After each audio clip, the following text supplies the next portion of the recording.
안녕하세요. 서울에 사는 46살 여자입니다. 살다 보면 믿을 수 없는 기적 같은 일들이 일어나 각종 매체를 통해서 접하게 되는데요. 저 역시 살아오면서 저에게 기적 같은 일이 일어났고 그 경험을 이곳에 사연으로 올려볼까 합니다. 저는 결혼한 지 10년이 지났지만 아이가 없네요. 서로 아이를 간절히 원했지만 남편의 몸 상태가 좋지 못해서 아이를 갖지 않기로 했죠. 처음부터 남편이 건강하지 않은 건 아니었어요. 제 사연을 시작하기 위해서는 처음 남편을 만난 날로 거슬러 가야겠네요. 남편과 저는 포항에서 만나 2년이 되었습니다. 남편은 조선소에서 배를 수리하는 일을 맡아 했는데 주로 용접 일을 담당했죠. 워낙 힘들고 험한 일이어서 오래 버티는 사람들이 있는 반면 쉽게 일을 그만두는 사람도 부지기수였네요. 하지만 남편은 성실한 사람이었고 묵묵히 자신이 맡은 일에 최선을 다하는 남자였어요. 저와 남편이 인연이 되어 결혼을 할 수 있게 된 건 저희 엄마의 말 한마디 때문이었죠. 엄마는 조선소 근처에서 밥집을 운영했는데 저와 언니는 주말이 되면 가게에 나가 엄마 일을 도왔어요.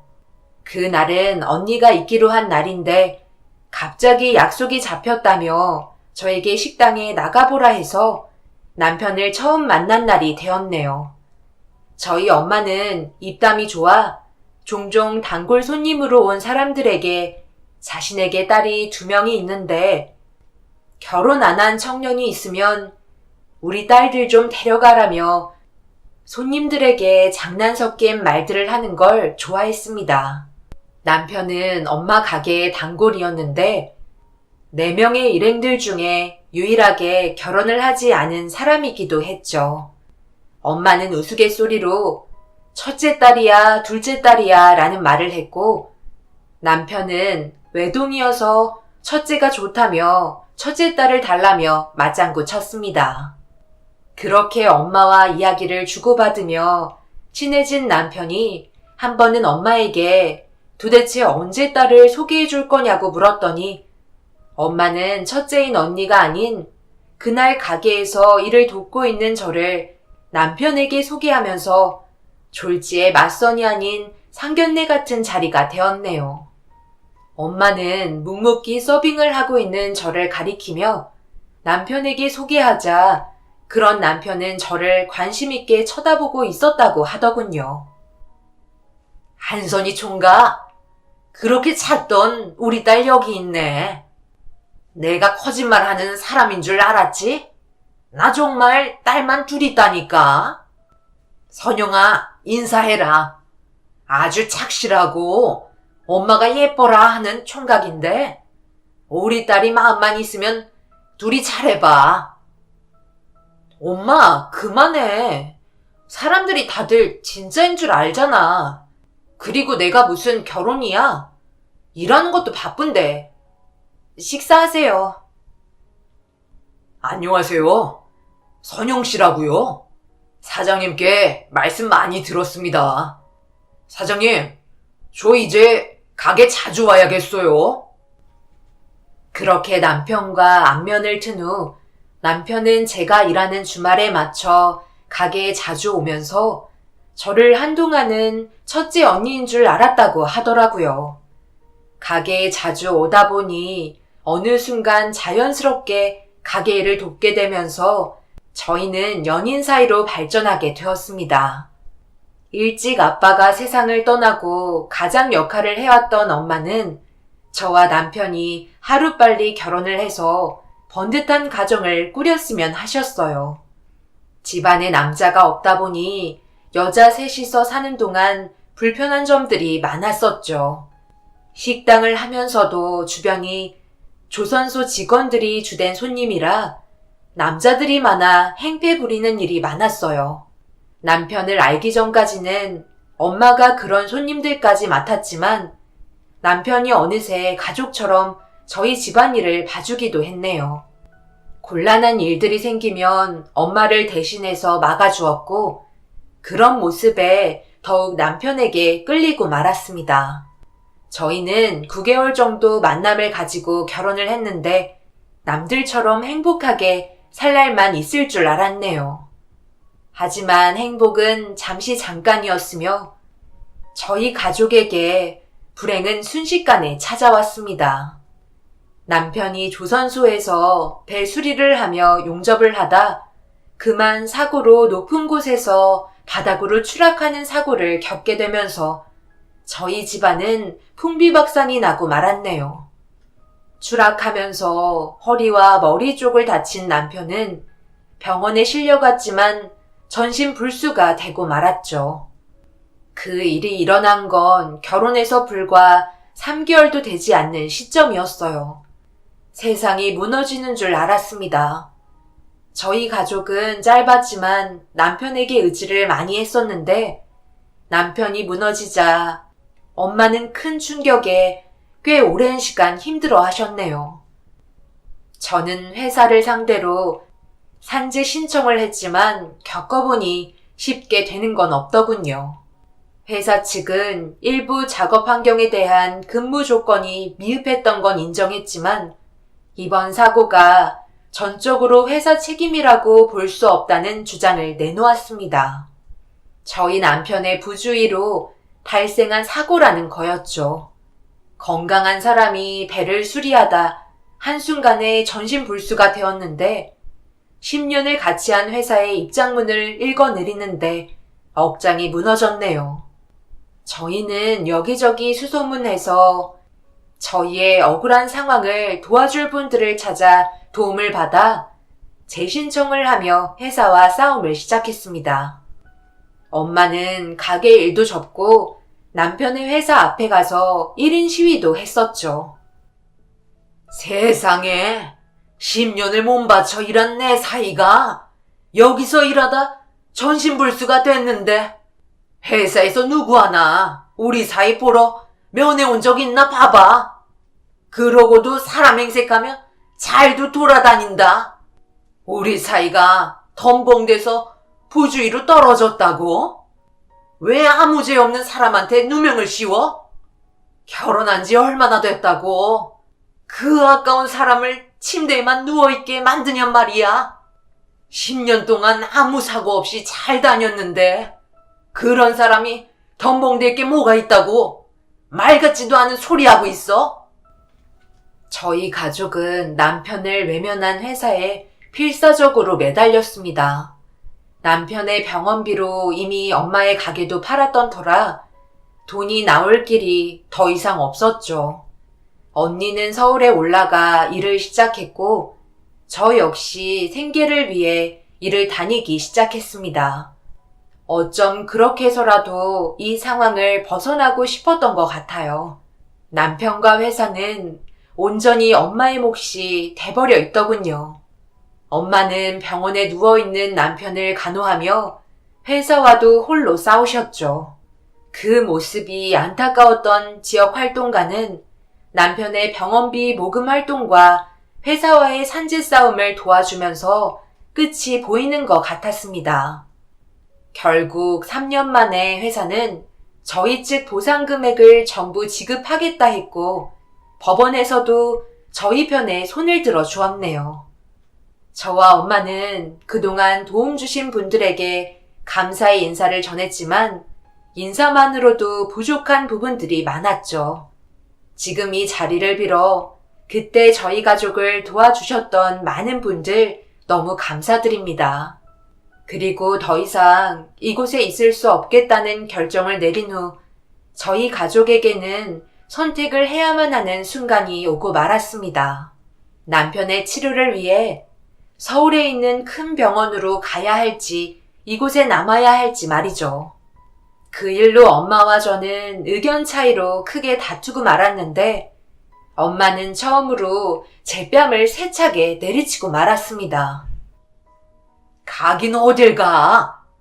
여기서 계속 재활치료하면 가능성이 있다잖아. 우리 사이 곧 걸을 건데 그 멀고 낯선 곳 가서 생고생할 필요가 뭐가 있어? 여기도 큰 병원 많고 유능한 사람들 많아. 왜 서울로 못 가서 안달이야? 엄마, 벌써 3년이 넘었어. 우리 보상금 받은 걸로 이 사람 서울에 있는 병원에 가서 치료받게 하면 금방 일어날 거야. 여기서 백날 치료 받는다고 이 사람 일어날 가망성 낮아. 엄마는 TV도 안 봐? 왜 사람들이 돈 없어도 서울 가서 치료하고 오는데 언니가 이미 자리 잡고 있으니까 언제든 올라오라고 했어. 나 이 사람 데리고 서울로 가서 치료 받을 거야. 이렇게 잘 있는데 왜 그 먼 곳에 가서 치료하겠다는지. 아무리 서울이 좋다고 한들 박서방은 여기가 맘 편할 거다. 그럼 이렇게 누워있는 거 보기만 하란 말이야?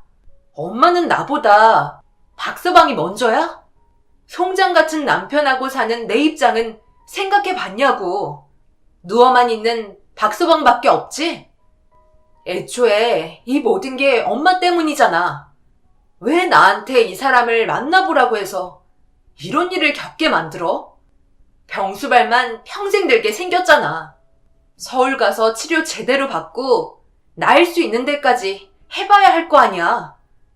나 아직 40도 안 됐는데 남들은 애 낳고 남편 사랑 받으면서 행복하게 잘 살아. 그런데 내 꼴 좀 봐. 자식이 있는 것도 아니고 오직 남편 하나 있는 거 누워만 있잖아. 맘 같아서는 당장이라도 이혼하고 싶어. 너 말하는 소리 봐라. 박서방 듣겠어? 몸만 못 움직이지. 말도 하고 생각도 하고 다 느껴. 네가 이혼하고 싶다느니 그만 살고 싶다는 그런 말 같지도 않은 태평한 소리 하고 있을 때 네 신랑 심정은 헤아려 봤어? 차라리 이 엄마는 가끔 박서방이 느끼지도 못하면 좋겠어. 얼마나 움직이고 싶고 너 한번 깊게 안아주고 싶겠어? 행여나 그런 마음 들어도 절대 박서방 앞에 내색하지 마. 너 그러다 천벌 받아. 부모 다 돌아가시고 앞으로 우리가 가족이라고 부모라고 생각하며 평생 모시고 살겠다는 박서방한테 우리가 이러면 죄 짓는 거야. 몇 번의 설득 끝에 엄마는 결국 제 뜻대로 서울에 있는 큰 병원으로 남편을 옮겼고 당분간은 언니네 집에서 신세를 지게 되었네요. 언니는 서울에서 꽤 오랜 시간 지냈어서 저희에게 어느 날 갑자기 결혼할 남자가 있다며 소개해 주겠다는 말을 했어요. 저는 언니에게 더 이상 신세를 지면 안 될 것 같아 조만간 나와서 살 집을 구하겠다고 말했네요. 그런데 언니의 입에서 뜻밖의 말이 나와 당황하며 놀라고 말았습니다. 언니한테 신세 지는 것도 미안하고 조만간 집 구해서 나갈 테니까 좀만 참아. 남편도 언제까지 병원 신세만 질 수 있는 것도 아니고 몇 년 있으면 집에서 재활할 생각까지 해야 하니까 이참에 미리 집 알아보는 것도 좋은 것 같아. 무슨 소리야? 이 집 너랑 제부랑 엄마 위해서 마련한 거야. 내가 그렇게 매정한 줄 알아? 나 결혼할 남자네 집안이 좀 잘 살아. 너처럼 살지 않으려고 내가 서울에서 얼마나 악착같이 살았는데. 그러니까 엄마랑 너는 내 걱정 말고 제부만 신경 써. 그리고 엄마, 조만간 상견례 날짜 잡자는데 언제가 좋을까? 정수 씨네 부모님은 결혼해서 함께 살기를 원하셔. 나도 시댁에 들어가서 사는 거 찬성했고 시댁 집안이 워낙 잘 살아서 우리 결혼 반대하지 않는 것만도 감사할 정도야. 나 꼭 정수 씨랑 결혼할 거야. 결혼한 순간 우린 로또 맞는 거야. 도대체 뭐 하는 사람인데? 아니 어떻게 만났길래 이렇게 번갯불에 콩 구워 먹듯이 결혼 소식을 알려. 괜찮은 집안 맞는 거야. 상견례 전에 신랑 될 사람 한번 보자. 그래도 엄마가 한번 봐야 안심이 될 것 같아. 걱정 말라니까. 그냥 작은 건설업 해. 금융 쪽에도 투자하는 게 있고, 아버님이 손이 크셔. 엄마는 말해도 모르고. 나는 집 해줬으니까 딸 노릇한 거 맞지? 제부 일은 정말 생각할수록 안타까워. 제부만 아니면 선영이 인생 이렇게 되지는 않았을 텐데. 내가 다 마음이 아프다. 그래도 선영이가 이렇게 버티는 거 보니까 대단하기도 해. 선영이 인생이 뭐 어때서 그래? 박서방 곧 멀쩡하게 일어날 거다. 그렇게 믿고 살면 언젠가는 이뤄질 거야. 가망 없는 거 가지고 붙들고 있는 게 욕심이야, 엄마. 나 봐. 돈 많은 집안 시댁 둬서 이제 내 인생 평탄대로라니까. 그날 엄마가 나랑 제부랑 연결시켜줄 뻔한 거 내가 아니어서 얼마나 다행인지 몰라. 난 선영이처럼 절대 못 살아. 언니의 말이 심하다는 걸 알았지만 대꾸할 힘마저도 없더군요. 기분은 나빴죠. 저도 이렇게 살고 싶어서 사는 건 아니니까요. 하지만 언니 말이 사실이었어요. 저도 제 인생이 너무 불쌍하다고 느끼며 살았으니까요. 언제 일어날지 모르는 남편만을 바라보고 사는 제가 세상에서 제일 불쌍하고 처량한 여자로 보였네요. 하지만 엄마의 바람처럼 저에게도 기적이라는 게 일어날 수 있을지도 모르고 언젠가는 아무렇지 않게 남편이 일어날 것만 같아서 그 작은 희망으로 버티고 버텨냈습니다. 언니네 시댁은 정말 잘 사는 집안이었는데 개인 대부업을 하며 규모를 키워온 탄탄한 회사를 운영하는 집안이었네요. 언니는 하루를 시간 내어 저희에게 형부를 소개시켜 주었는데 형부는 조금 무뚝뚝해 보였지만 언니를 아끼고 사랑하는 게 보였기 때문에 잘 살 거라고 믿었습니다. 하지만 형부의 행동 중에 정확하게 나누는 부분이 있어서 놀라기는 했네요.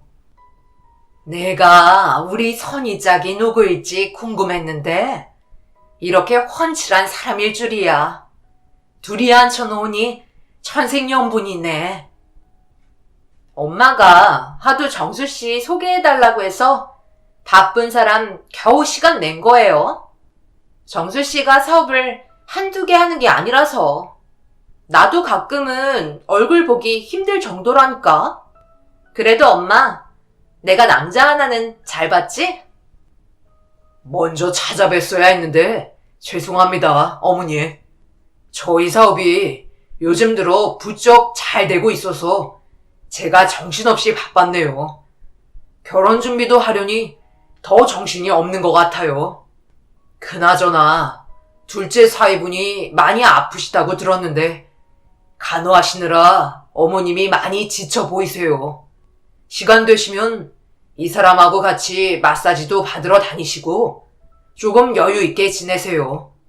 아픈 사람이 집에 있으면 간호하는 사람이 더 힘들다고 들었습니다. 저는 절대 선이 그렇게 만들지 않으려고요.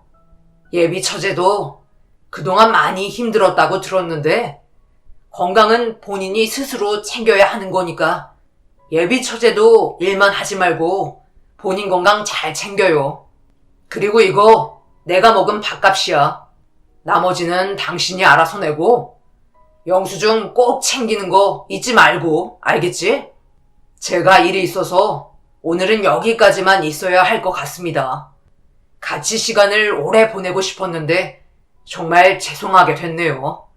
어머님, 식사 마저 하시고 다음에 더 근사한 곳으로 모실게요. 이런 자리에서 더치페이를 하는 형부의 행동이 조금 어이가 없었지만 그렇다고 저랑 엄마 돈이 나가는 건 아니어서 아무렇지 않게 넘겼네요. 어쨌든 언니는 돈이 있는 집안에 시집을 가긴 간 것 같았습니다. 그렇다고 해서 저희 집까지 하루아침에 잘 사는 건 아니었어요. 언니의 결혼과 제 생활은 아무리 가족이라 해도 별개의 문제였습니다. 그래서 저는 남편을 엄마에게 맡기며 하루도 쉬지 않고 일을 다녔죠.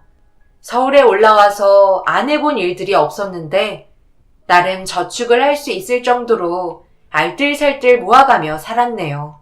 남편은 서서히 재활치료에 효과를 보이는 듯 했고 투약제를 바꾼 후로부터는 놀라울 정도로 신경들이 살아나는 걸 느낄 수 있었습니다.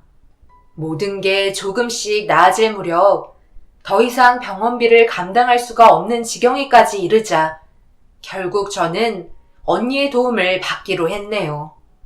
하루는 언니가 시댁 식구들이 모두 해외여행을 가서 자기 혼자 집에 남게 됐다며 저와 엄마를 시댁에 초대했는데 저는 이 기회에 언니에게 돈을 빌려달라는 이야기를 하기로 했습니다.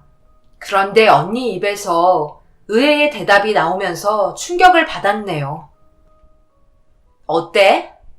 나 사는 거 처음 보지? 엄마랑 선영이한테 언젠가는 보여줘야지 했는데 이 집 식구들이 자리를 비워야 말이지. 다들 여행 가고 나는 몸 안 좋다는 핑계 대며 남은 거야. 엄마, 나 사는 거 보니까 어때? 세상에, TV에서만 보던 집에서 우리 딸이 사는 거야. 그런데 김서방은 너한테 잘해주니? 도통 얼굴 보기가 힘들어서. 그 사람이 얼마나 일이 많은데. 아버님 사업 물려받으려면 열심히 일해야지 별 수 있어? 그 덕에 내가 이렇게 잘 살잖아. 그리고 남편 얼굴 자주 못 봐도 돈만 잘 벌어오면 괜찮던데? 내가 하고 싶은 건 다 할 수 있어서 좋아. 그동안 얼마나 지질이 궁상처럼 살았어? 엄마, 선영이를 봐. 남편이 있으면 뭐해? 구워다 놓은 보릿자루 마냥 병원에만 있는데. 엄마도 참 대단해. 아픈 사이 병수발이 웬 말이야. 내가 더 속상해 정말. 그래, 언니 말이 맞아. 나 때문에 아무 죄 없는 엄마까지 고생하는 거 내가 정말 미안해. 그런데 언니, 요즘 그 사람 손도 서서히 감각 오고 다리에도 힘이 생겨서 얼마나 재활을 열심히 받는데 내가 다 고마울 정도야. 분명 이 사람 언젠가는 걸을 수도 있겠구나 생각이 들어. 처음에는 그냥 내 인생이려니 하며 살았고 괜히 엄마한테 원망도 많이 했는데 생각해보니 옆에 이렇게 의지하고 살아서 말동무 해주는 것만도 감사하더라고. 예전에는 내가 참 철이 없었어. 그래서 말인데 언니, 아무리 내가 쉬지 않고 1, 200 번다고 해서 남편 병원비를 감당할 수 없겠더라고. 나 돈 좀 빌려줄 수 있어? 내가 당장은 못 갚더라도 천천히 갚아 나갈게. 이번에 바꾼 투약제가 효과가 좋은 것 같아서 꾸준히 맞게 해주고 싶은데 그게 예전보다 병원비가 더 든다네. 어떻게 안 될까? 얼마나 필요한데? 난 돈 없어. 우리 신랑이 돈 있지. 정수씨 돌아오면 말해 놓을게. 그냥은 못 빌려줘. 알지? 가족 관계라도 돈이 얽히면 사단이 나는 거야. 이자는 꼬박꼬박 낼 수 있지? 대신 이자율이 싼 걸로 잘 말해 놓을 테니까 너무 서운해하지 말고. 나도 정수씨 닮아가나 보다. 정수씨가 돈에는 무척 반듯한 사람이거든. 나한테는 아낌없이 쓰는 사람이지만. 그래 보이더라. 언니를 무척 아끼고 사랑하는 게 보여. 그리고 돈 빌리는 처지에 서운하고 안 서운한 게 어딨어. 언니가 형부한테 잘 말해서 어련히 알아서 해주겠지. 언니가 있어서 내가 얼마나 든든한지 몰라. 고마워. 그렇게 언니에게 3천만 원을 빌렸네요. 집으로 돌아오는 길에 엄마는 내심 언니의 말이 서운했는지 어떻게 동생한테 돈을 빌려주면서 이자를 받을 생각을 하는지 혀를 차더군요. 저도 사람인지라 언니한테 서운한 건 있었지만 돈을 빌려준 것만 해도 감사했고 언니도 그렇게 큰 돈이 하루아침에 생길 수 있는 건 아니기 때문에 언니의 입장도 이해가 됐네요.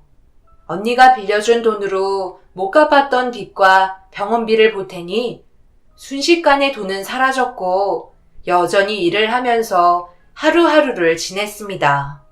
그러던 어느 날 일을 마치고 병원으로 어김없이 갔는데 남편이 앉아서 저를 반겨주는 게 아니겠어요? 너무 놀라 들고 온 사과 봉지를 땅에 떨어뜨리고 말았습니다. 그 모습을 뒤에서 바라보고 있는 엄마는 눈물을 훔치며 저희를 보고 있더군요. 남편은 짧은 시간이었지만 저에게 앉아있는 모습을 보여주고 싶어 제가 오는 시간에 맞춰 앉아 있었다고 했네요. 결혼 8년 만에 남편과 나란히 시선을 마주하게 되었어요. 정말 기적 같은 일이었으며 더 이상 바랄 것도 없었네요. 남편의 힘으로 자유자재로 안고 눕는 게 되는 건 아니었고 여전히 누군가의 도움으로 앉을 수만 있었죠. 오래 앉아있지 못하고 다시 누워 있어야 했지만 그것마저도 정말 큰 발전이라고 생각했습니다. 그리고 남편은 저에게 뜻밖의 말을 전했는데 그 말에 병실아는 눈물바다가 되고 말았네요. 박서방이 너한테 이 모습 보여주려고 얼마나 연습했는지 몰라. 내가 허리에 무리 가니까 그만하자고 해도 계속 운동하면서 너 기다리더라. 선영아, 엄마 말이 맞지? 박서방 성격이 있어서 이렇게 누워만 있을 사람이 아니야. 내가 일어난다고 했잖아. 아마 지금처럼만 열심히 재활하면 건강 회복할 거야. 우리 사이가 어떤 사이인데 박서방만 믿네? 감사합니다. 장모님 아니었으면 저 진즉에 포기했을 거예요. 이게 다 장모님 덕분입니다. 병원 사람들은 다들 저희 보고 모자지간 아니냐고 할 정도로 저를 지극정성으로 돌봐주셨잖아요. 제가 이 은혜 절대 잊지 않을게요. 장모님, 앞으로 더 열심히 운동해서 제가 두 다리로 꼭 업어드릴 테니까 그때까지 건강하셔야 해요. 알겠죠? 됐네, 이 사람아. 나는 선영이만 잘 살면 돼. 첫째는 지 분수대로 잘 살 테고 가엾은 우리 선영이만 남들처럼 사랑받고 살면 여한이 없겠어. 알콩달콩 둘이 편치만 말고 서로 의지하며 잘 살아. 알겠지? 엄마의 바람처럼 저희 부부는 더욱 돈독한 사이가 되었고 앉아서 휠체어를 타고 이동할 정도로 남편의 몸은 많이 호전되어 가고 있었습니다. 점점 남편과 평범한 일상을 함께할 수 있다는 생각이 들자 몸은 힘들었지만 마음이 즐거워서 일하는 게 고되지 않았네요. 그렇게 별탈 없이 지냈는데 어느 날 문제가 생기고 말았습니다. 예전에 언니가 저에게 이자를 자신의 통장으로 넣으라는 말을 했었는데 이미 형부와 이야기가 된 거라고 해서 저는 그런 줄만 알았네요. 그런데 언니는 제 이자를 받고 아무런 조치도 취하지 않았는지 대출 회사에서는 모르는 일이라며 전화가 왔었습니다. 언니에게 전화해서 물었더니 자기가 알아서 하겠다며 전화를 끊었고 그렇게 일단락 된 줄만 알았네요. 하지만 이자와 원금을 못 갚고 날짜만 흐르는 상황이 되면서 언니는 아무런 조치를 취해주지 않았죠. 하루는 너무 화가 나서 일을 쉬고 언니에게 따지러 갔습니다. 그렇지만 언니에게 돌아온 대답은 어이가 없었네요. 언니가 알아서 해준다며. 내가 이자를 안 갚았던 것도 아니고 언니가 통장으로 이자 넣으라고 했잖아. 나는 정말로 형부랑 이야기가 된 줄 알고 그렇게 했더니 형부는 전혀 모르는 일이라고 하던데? 어떻게 나한테 이럴 수 있어? 언니 시집 잘 갔다면서. 그런데 이자 푼돈 가지고 정말 이렇게 나올 거야? 나한테는 생기가 달린 문제라고. 내가 돈이 어딨어. 형부 잘 구슬려 볼 테니까 우선 기다려 봐봐. 그러게 왜 돈을 빌려서 일을 이렇게 어렵게 만들어? 내가 이렇게 만든 거야? 언니가 욕심부려서 그런 거잖아. 그냥 형부 일에 나서지 않으면 됐잖아. 돈 있는 사람이 더 무섭다고. 정말 가족끼리 이럴 거야? 형부한테는 어떻게 해서든 돈 갚겠다고 했으니까 내가 그동안 언니한테 냈던 이자랑 원금은 언니가 형부한테 갚아. 형부가 돈에는 예민한 사람인데 이런 일로 가족끼리 얼굴 붉히고 싶지 않아. 그렇게 언니에게 못을 받고 일을 마무리했습니다. 하지만 더 큰 일이 저를 기다리고 있었는데 제 인생을 송두리째 바꾸는 사건이 일어나고 말았네요. 사건이 일어난 날 일을 마치고 남편이 있는 병원으로 가려고 횡단보도 앞에 서 있는데 제 앞으로 남편과 닮은 사람이 운전을 하며 지나가는 게 보였습니다. 외제차는 깜빡이를 켜고 제 앞을 지나쳤는데 저는 똑똑히 운전자를 보았죠. 분명 전신불수인 제 남편이 확실했네요. 너무 당황해서 외제차를 쫓아가려 했지만 외제차는 제 뒤에 있는 백화점 건물 주차장으로 들어갔고 저는 도로를 건너다 말고 백화점 주차장으로 향했습니다. 하지만 서울에서 김서방 찾기라는 말처럼 지하 주차장에서 남편이 몰고 간 외제차를 찾는 일이란 쉬운 일이 아니었죠. 저는 제정신이 아닌 사람 마냥 지하 주차장을 찾아다녔네요. 마음이 급하니 넘어지고 무릎이 까졌지만 그건 안중에도 없었습니다. 그런데 정말 하늘이 도왔는지 제가 다리에 힘이 풀려 넘어진 지하 주차장 층에 검은 외제차가 들어오면서 넘어진 저를 발견하자 급브레이크를 밟으며 멈춰서고 말았는데 고개를 들어 운전자를 확인하자 제 남편이 틀림없었죠. 남편은 저인 줄은 꿈에도 모르는 듯 보였고 비켜달라며 클락션을 울려댔네요. 저는 아픈 다리를 부여잡고 남편 앞에 섰는데 남편과 함께 외제차에 탄 사람을 보고 놀라지 않을 수 없었습니다.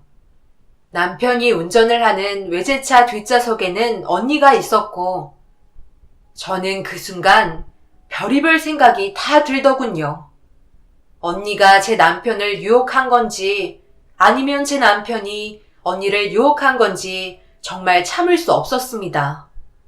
그런데 조수석을 보자 놀랍게도 저희 엄마가 남편 옆자리에 타고 있는 게 아니겠어요? 순간 이성을 잃고 가방에 있는 보온병을 들고 친정 식구들이 탄 외제차 창문을 부수기 시작했네요.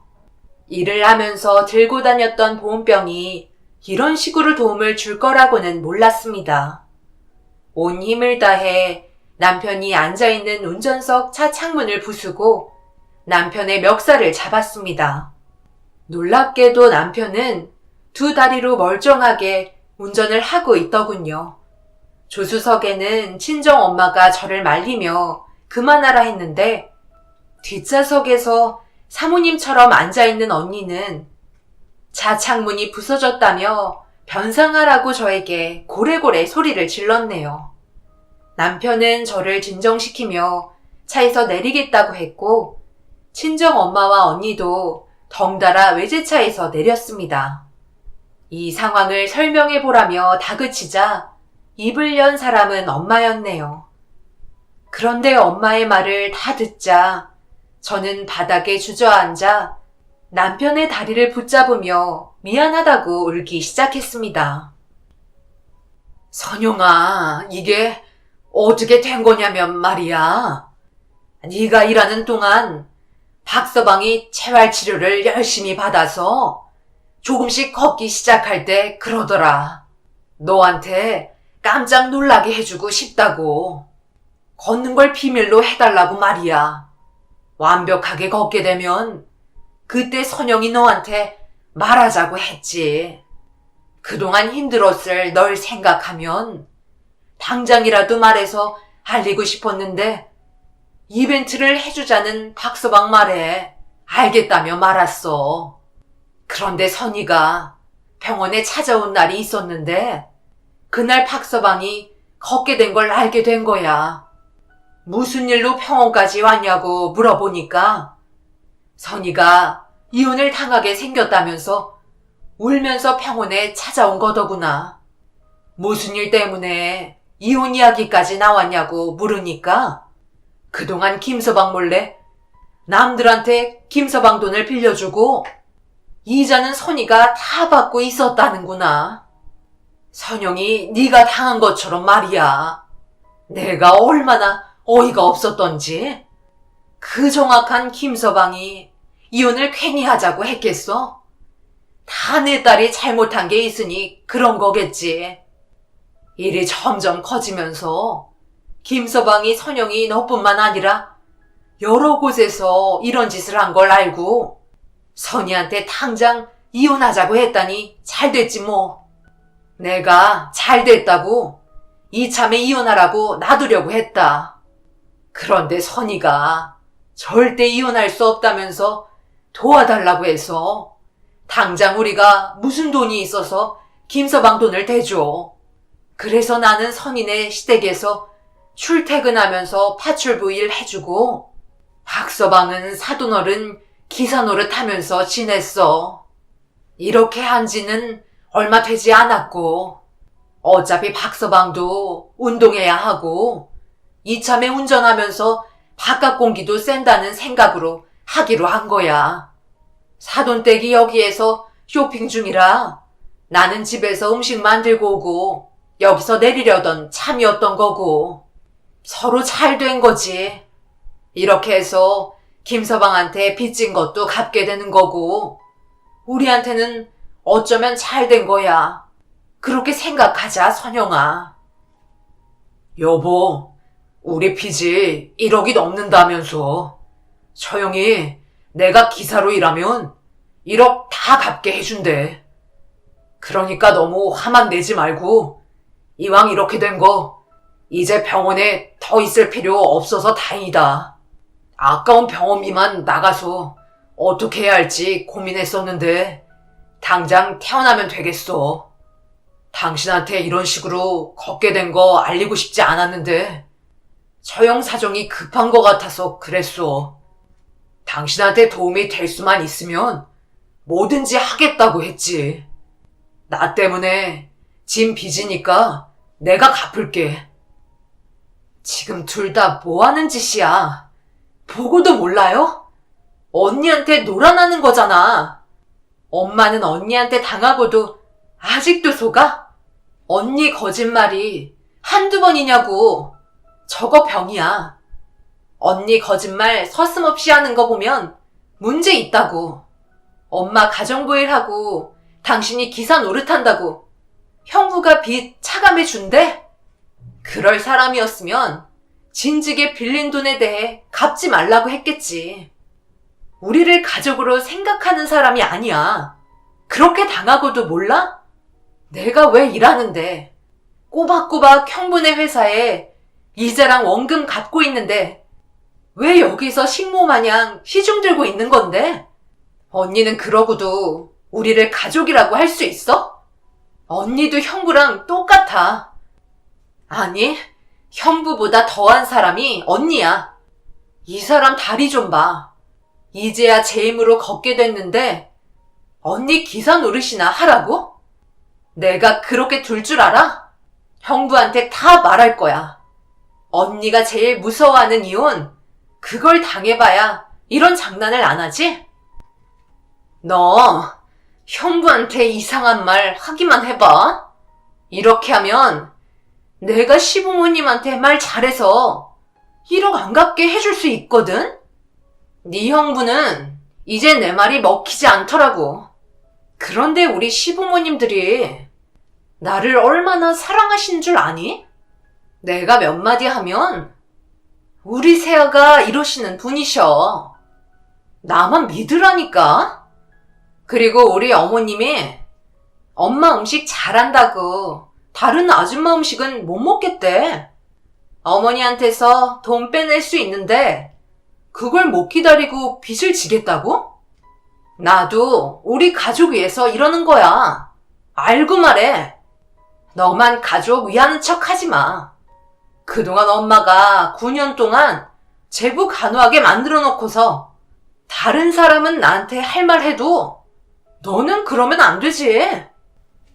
저는 이 일을 겪은 후 당장 형부를 찾아가 언니가 시부모님을 상대로 돈을 받아온 사실을 알렸고, 언니는 형부에게 끝까지 용돈이란 이름으로 받아낸 거라며 우기더군요.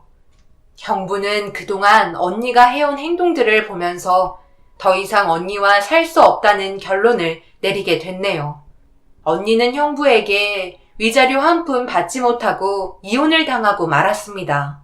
이 일로 인해 언니는 억울하다며 형부 주위를 맴돌다가 결국 형부가 재혼한다는 소리에 충격을 받고 지금은 허언증이라는 진단을 받고 도저히 스스로 감당하기 힘들어 병원에 입원해 있네요. 남편은 자신의 생각 없는 행동 때문에 일이 이렇게 된 것 같아 미안한 마음을 가지고 있어서 더 이상 미안해하지 말라는 말을 해줬습니다. 이렇게 저희 가족 앞에 건강한 모습으로 있어준 것만도 남편은 9년 동안의 서름을 모두 잊게 해준 거였기 때문에 당당하게 앞으로 살자고 했네요. 남편은 몸을 쓰는 일은 하지 못했기 때문에 저희는 처음에 조금 무리를 해서 편의점을 하기로 하면서 저와 남편이 운영하며 욕심 없이 주어진 환경에 맞게 살고 있네요. 엄마는 남편의 간호와 언니의 마음의 병으로 몸과 마음이 많이 지친 상태여서 여가 활동을 하며 노후를 즐기시고 계십니다. 한 번은 제 모든 상황을 아는 친구가 묻더군요. 행복하냐고요? 저는 망설임 없이 말합니다. 행복하다고요. 비록 빚은 빚대로 졌고 언니는 병원에 입원해 있지만 제 곁에 든든한 동반자가 함께 있으니 그것만으로도 저는 감사하고 행복하다고 말합니다. 제 사연을 들어주신 모든 분들, 가정에 행복한 일들만 있길 바라며 긴 사연 들어주셔서 감사합니다.